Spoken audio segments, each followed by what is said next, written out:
Good morning and welcome to Business Morning. I'm Chimeze Obi Iwawa. We'll begin with the markets as the equities markets witnessed renewed bargain hunting on Thursday, which led to a halt of the two-day bearish run. The index closed up 0.07%, driven by gains in bellwether banking and consumer goods stocks. For other details, let's join Temple Ashaju at the exchange. Good morning, Temple. Well, while we wait for Temple to give us those details, Access Bank PLC has declared a 25-kobo dividend for shareholders at its 30th annual general meeting in Lagos. This is the lender's first AGM after its merger with Diamond Bank. The bank also declared a profit after tax of 94 billion naira for the 2018 financial year.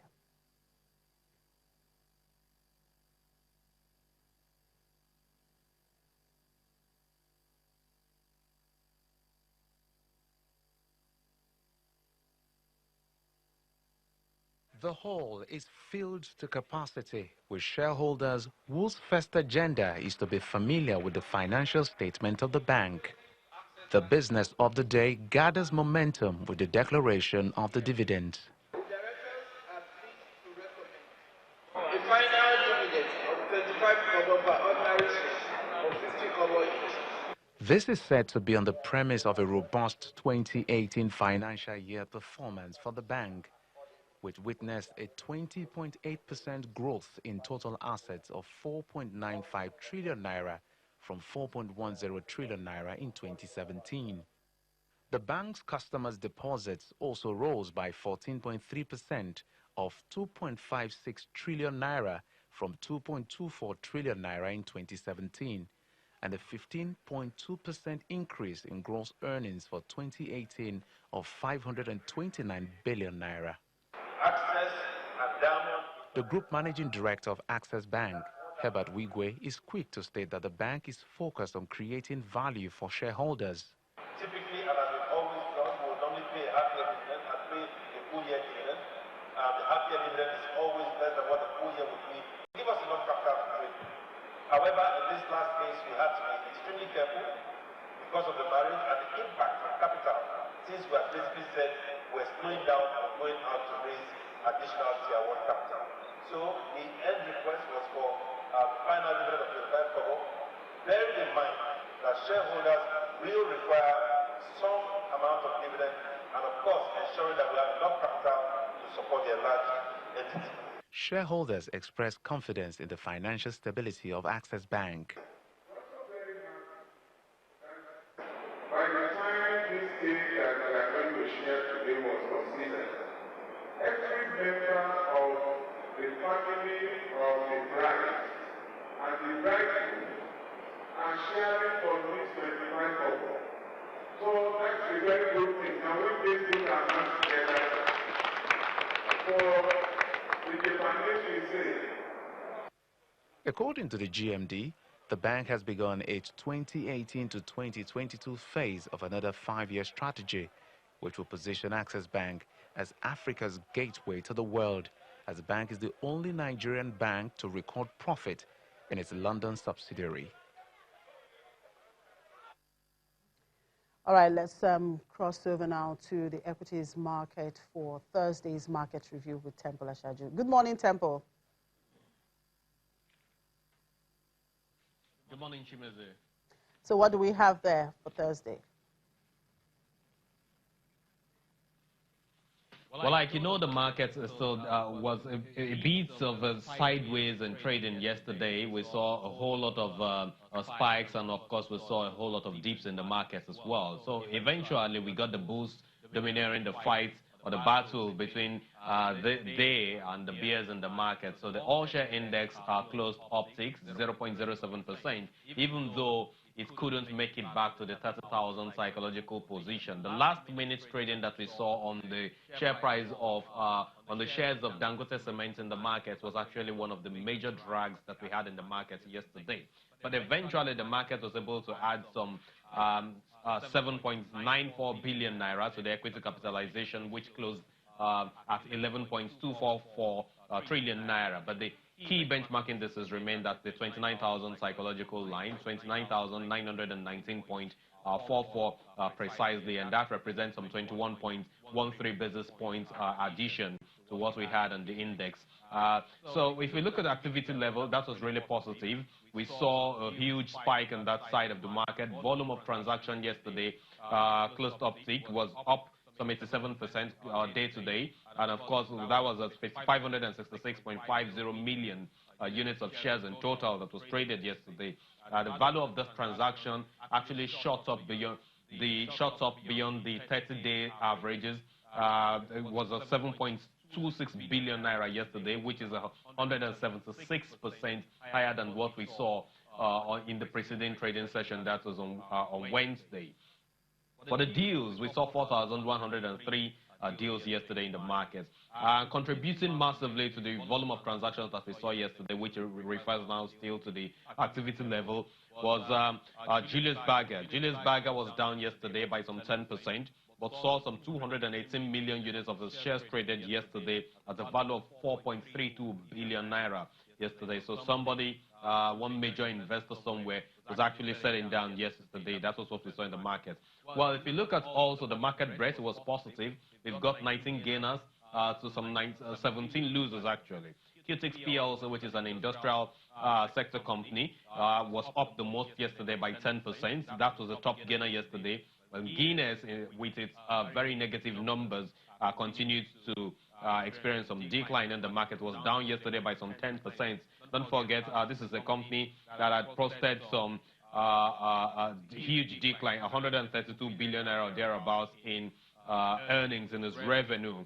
And of course, that was something that some investors are not too happy about. That performance is not too impressive. I think it's trading around some 46 naira per share right about now in the market.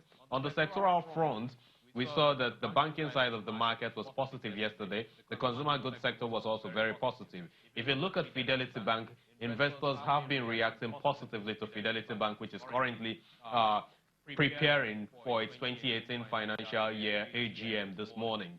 We understand that yesterday, trading at 1 naira 97 kobo, that particular company went on bid, some 2.1 times bid or offer yesterday. If you look at its performance year to date, it has moderated to a negative of 3% compared to some highs where it was before. Yesterday it closed at 1 naira 97 kobo, when a lot of investors actually put down money across the counter of this particular company. Yesterday was up some 2.07%. Stanbic IBTC also contributed to the gains we saw in the market yesterday on that side of the banking sector. The FBN Holdings was up 1.28%. Sterling Bank, Guaranty Trust Bank, as well as Zenith Bank, all of the tier 1 names actually contributed very positively to the scores we saw on the banking sector side of the market. Consumer goods side of the market was also up yesterday, 0.04%. Well, that was, of course, the gains that were due to the gains that we saw around Dangote Flour, which was up some 9.6%. Nigerian Breweries made a comeback, up some 1.56%, posting some very impressive numbers for the Q1 2019 as well. Of course, Guinness dragged the performance in that segment by some 10%. UAC was also down. Honeywell Flour was down 5.09%. NASCOM was down 1.3%. On that side of the market yesterday. If we had gains on these other consumer goods companies, our performance of that sector would have been very much positive. Industrial goods side of the market, in spite of some 10% gains that we saw on Qtix PLC, that segment closed down 0.19% due to the losses that outweighed the gains of Qtix. The losses came from Dangote Cement yesterday. Dangote Cement dipped some 0.63% at about the last 30 minutes of trading that we saw yesterday at around 2 o'clock or thereabouts. For the insurance side of the market, Sovereign Trust Insurance was down some 8% yesterday, and of course that contributed massively to the drag that we saw there, which closed that sector down some 28 basis points. Oil and gas made a huge comeback yesterday, up some 2.85%. The same thing we saw in the preceding trading session. Forte Oil increased some 9.88%. Japol, which continues to moved the market upwards, and it's to move up basically was up some 8.33%. Seplat was also up yesterday some 4.22%, and O&O rose some 1.04%. Of course, this takes us to the energy segment of the market. Recall that we had some movement, a negative movement on corn oil the day before, but yesterday it was actually unchanged. Forte oil, as I said earlier, was up 9.88%.